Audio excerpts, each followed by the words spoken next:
We are back at the Perth Convention and Exhibition Centre. I spoke to this young man last year, Neil Fannick, but I had to get him back again because it was such a good chat and we got more to talk about. He is the voice of Scooby-Doo. Well, it's great to be back at Supanova 2024, Brett. It's 6IX. Nothing but the classics. And that's me. I'm a classic. He certainly is. And Great to see you, man. Great to see you. I was about to say, Scooby-Doo, where are you? But he's right here. We had to get you back because we had a great shirt. And I came prepared this time. It said that is the shirt. I've got to show you the back of it as well. So 76. We both got the Scooby-Doo socks on as well. We do. So fantastic. On the long one. Yep. Yeah. And are you a 76 model? Are you think born so, yes. 76? No, I was 73. Oh, 73. I was close. Oh, yeah. Go for it. But we had such a great chat last year, but there's more to you. So again, one of the things you actually said is that you wanted to do more, of the Supanovas. You obviously been over east. You are doing more of them. Are you loving it? Is it what you expected? I am absolutely loving it.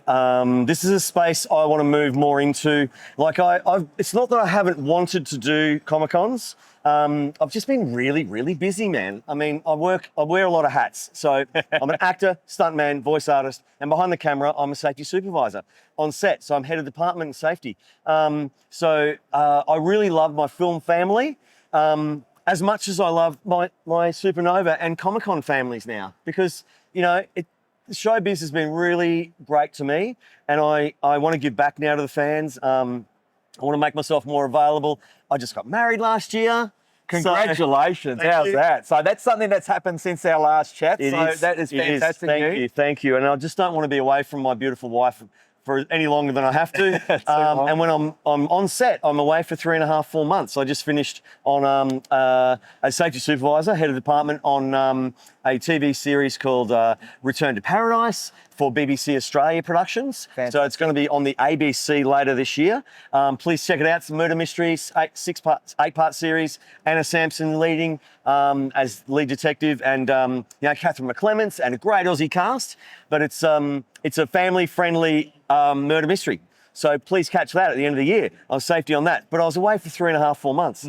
Whereas these, I'm only away for 4 or 5 days, and I can fit a lot more. Giving back to the fans is really what I love doing. And the love and support and adoration that I receive from the fans is truly humbling. And the fanning-tastic Scooby-Doo fans out there are just amazing. And I've got some really exciting announcements to make coming up.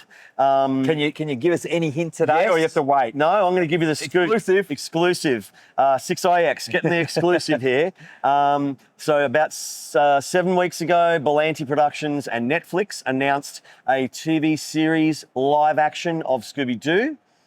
Yep, that's fantastic. It's been greenlit. They're currently writing the pilot. And I've been in touch with them, so I've got my paws crossed. And I really hope to be back performing the live on set with the actors, and then going back in and recording Scooby-Doo back behind the mic. Let's hope. Bonetti Productions. Come on, that Netflix. Is so exciting. You're hearing it first right here at the Perth Convention and Exhibition Centre with Neil Fannick. Again, something that we didn't actually speak about last year, because, again, your background is in stunt. Safety is paramount. I mean, you're obviously... did you actually ever hurt yourself a lot of the time being a stuntman? Not a lot of the time, but yes, I have broken bones. But look, I'm nearly 60, and I don't bounce like I used to, Brett. So I've gone into safety more in the last 6-7 years. It's a natural progression as a stuntman we've always have a big focus on safety, and so doing fight scenes and falling to the concrete and getting knocked down by cars and doing stuff. You definitely feel it the next day when you get over 50. And he's looking fantastic, isn't he? So, no work done. None at all. So I'm really enjoying working behind the camera. I love what I do. I'm passionate about safety. We're not curing cancer. We're just making a film or a TV series. So let's do it with a smile on our face and be positive and go home in the condition that we arrive to at work, like any workplace. What we do on film and TV is hazardous. A lot of the time we're working in locations that are cliff edges or bush, or there's big equipment involved. It's my safety scope of works is everything. It's weather. all the equipment, stunts, blah, blah, blah. So Safety is paramount. Did you actually see the movie The Fall Guy? Yeah. Obviously, that for me was actually a tribute to the stunt men and women out there. So that would have been hit close to home for you. Absolutely. And I really enjoy that movie, Brett, because there was so many behind the scenes. A lot of it was shot as a film crew, as you know, and all that dialogue and all the interactions that they had as crew being filmed was on point. It's actually how we all the terms were the same on when they were on two ways. And a lot of my friends were performing in the show, not having to hide themselves because we normally have to hide our faces when we're doubling someone. But they were able to play characters in the show. And the stunts in it were fantastic. Kia Beck, stunt coordinator from Australia, and all the stunt team on that show, amazing. A lot of whom I know, but they absolutely killed it. So well done to the stunt team on Fall Guy. Brilliant. Something else before we move back into Scooby-Doo, obviously, because for many years you were actually, a big part of the police academy. Something that was supposed to be in a short amount of time. I think it was about 18 months, turned into about 18 years or something like that, wasn't it? So, correct. You're on point with the dates, yes. There you go. I was a pre-opening cast member for Warner Brothers Movie World. So the park was still being constructed when I got chosen to be an actor, one of the 4 guys and 4 those eight actors who were going to do all the street shows. And then they realised that, we need really strong actors in the Police Academy stunt show. So we started doing that. And I did show number 1, Police Academy stunt show, on the 3rd of June, 1991. And I was so nervous, like a 23-year-old actor then, big gig. Opening day, Warner Brothers at the time brought out their premier actors who were contracted at the time. So I burst through the doors. Welcome everyone to Warner Brothers Movie World's #1 Police Academy stunt show, and go across the set, up the stairs, and started my introduction. And I'm looking at Clint Eastwood, Goldie Hawn, Kurt Russell, Mel Gibson, all the Australian stars at the time. I mean, big. Yes, it's huge. I remember my left leg was just involuntarily shaking, but they couldn't see it. But we got through the show. Very well. It all went fine, the show number 1, and that we ended up doing, it stayed for over 18 years, and we did officially 23,000 plus performances of that show, because it was the #1 attraction from day 1 till the date finished. And then I went back and drove in the Hollywood Stunt Driver show for 3 years, from 2015 to 2018. Because I'm a specialist precision driver in stunts. So you normally you have to be able to do everything, all 5 areas of stunts, fights, heights, fire, animals, vehicles, but you have to be able to, you specialise in something from your background. Wow. So it's been an incredible career. And then obviously we get the opportunity when we didn't speak about it last year, but it was groundbreaking. We'd seen, the closest we'd seen to it was probably Who Framed Roger Rabbit, but then that was still animated. But this was basically in real life, and you were basically with the actors. I mean, I want to go back, because you could always do the Scooby-Doo voice and and Scrappy-Doo as well, as we spoke about. But you could always do it.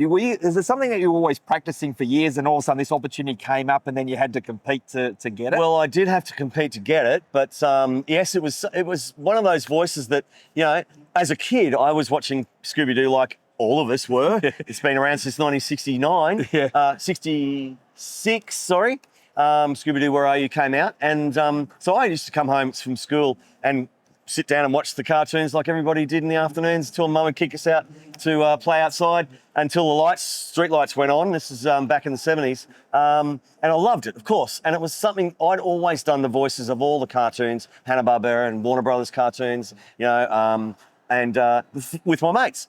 I'd get up and in the ads, we'd do the scenes we'd just seen, do all the voices, and my friends, mates, would laugh and carry on, and it was great. And I got a kick out of them laughing and enjoying, like we are now, about how, and I was pretty outgoing, and anyway, went on to become an actor. I mean, this is from very early on, like 8, 9.